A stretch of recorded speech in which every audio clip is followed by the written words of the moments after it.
Сенатор Лінсі Грем приїхав до української столиці. Американський сенатор просто таки в Києві. Сенатор Грем завжди був відомий своєю активною підтримкою України, але в лютому він приєднався до ізоляціоністської позиції Дональда Трампа. Але сьогодні приєднався до Укрзалізниці. Бачимо його на вокзалі в українській столиці. Сенатор-республіканець від Південної Кароліни Лінсі Грем прибув з візитом до Києва. Про це повідомило посольство США в Україні, як бачимо на наших екранах. Сьогодні ми вітаємо сенатора Лінсі Грема у Києві. Непохитна підтримка США має вирішальне значення для успіху України у протистоянні незаконній повномасштабній війні з Росією. Йдеться повідомлені.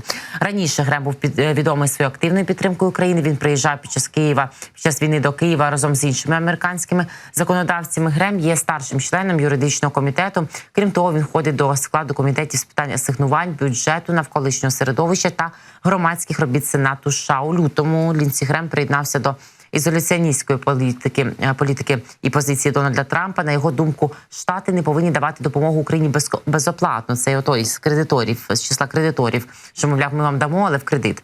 Теж знайшли, що кредитувати свою безпеку. Вони би повинні думати про те, що допомога нам – це допомога насамперед безпеці та й дотації до державного бюджету США завдяки запуску військово-промислових комплексів оборонних. Ну і Грем вважає, що треба давати в кредит або в обмін на корисні копалини.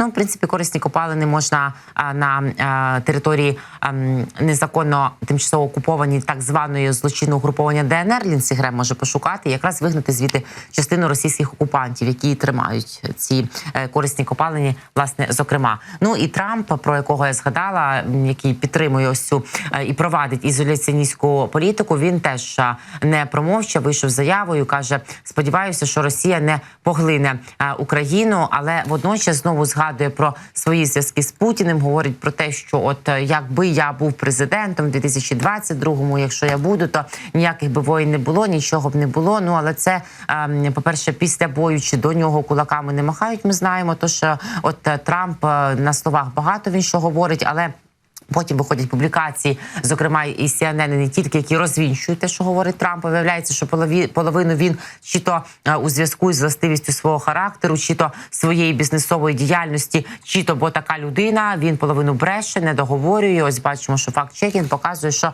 багато що і про розмови Трампа з Зеленським теж він говорить неправду.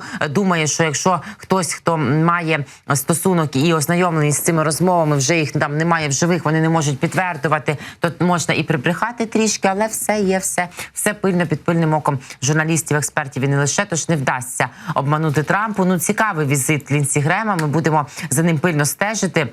Для чого приїхав, що хоче почути, і може його позиція щодо кредитування так званого зміниться.